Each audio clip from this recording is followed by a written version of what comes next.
हमारी शादी हुई तो एक पत्नी रूपी सहयात्री हमारे साथ यात्रा में जुड़ गया। विचार करो, आपने अपनी कितनी पीढ़ियों का दर्शन किया होगा। पिता लोग हमको भी उतार आएंगे, इसलिए हमें अपने स्टेशन का ध्यान रखना है कि भैया हमें भी इस काया कुटीर को खाली करके जाना पड़ेगा। देखो, दो प्रकार के नारियल होते हैं, एक कच्चा नारियल, एक पका नारियल।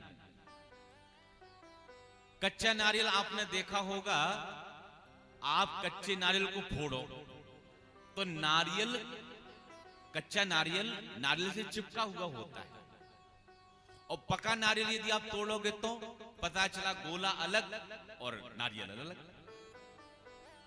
संसारी कच्चे नारियल की तरह होता है, संसार में चिपका हुआ होता है, लेकिन महात्मा लोग इतने पक जाते हैं संसार में रहते रहते कि महाराज इस संसार से जब अलग होते हैं तो संसार अलग और महात्मा अलग। प्रेम से बोलिए राधे राधे। धर्मम भजस्व सततम त्यज लोक धर्मान, सेवस्व साधु पुरुषांजहि काम तृष्णा। पिताजी, धर्मम भजस्व सततम त्यज लोक धर्मान।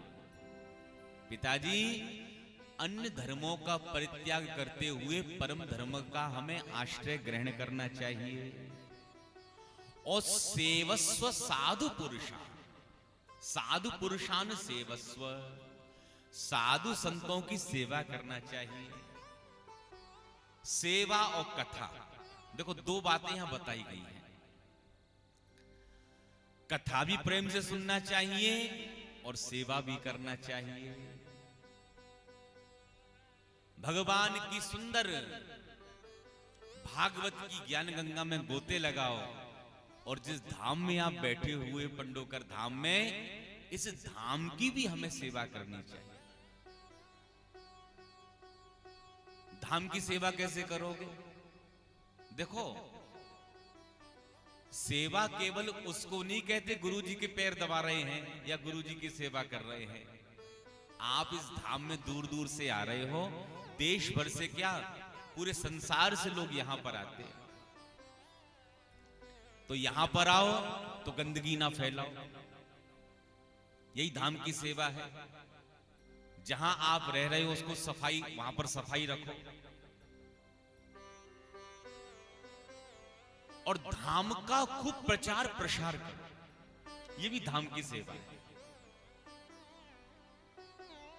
धाम में जब तक रहो किसी से अपशब्दों का प्रयोग ना करो, जब तक धाम में रहो तब तक श्री पंडोकर सरकार का, पूज्य महाराज श्री का खूब ध्यान करो, खूब भजन करो, और जो महाराज जी ने आपको नियम यहां पर बताए हैं माला का या चालीसा का, उस नियम का खूब पालन करो। पुष्पावती गंगा में खूब महाराज गोते लगाओ, स्नान का भी आनंद लो, और वहां पर महाराज खूब दीप दान करो, खूब माला फेरो। ये धाम की सेवा है। जिस कार्य के लिए आप यहां पर आए हो, देखो मैं आपको बताऊं,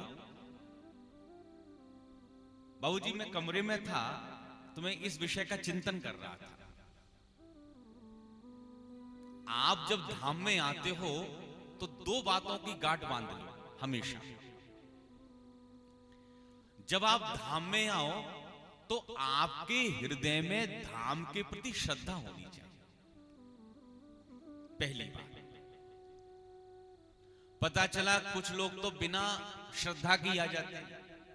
अब बिना श्रद्धा के आए तो समय पास कर लिया, केवल समय पास किया या उधर उधर की बातें करी और निकल पड़ी। और दूसरा, धैर्य, पेशेंस, धैर्य की बड़ी आवश्यकता है।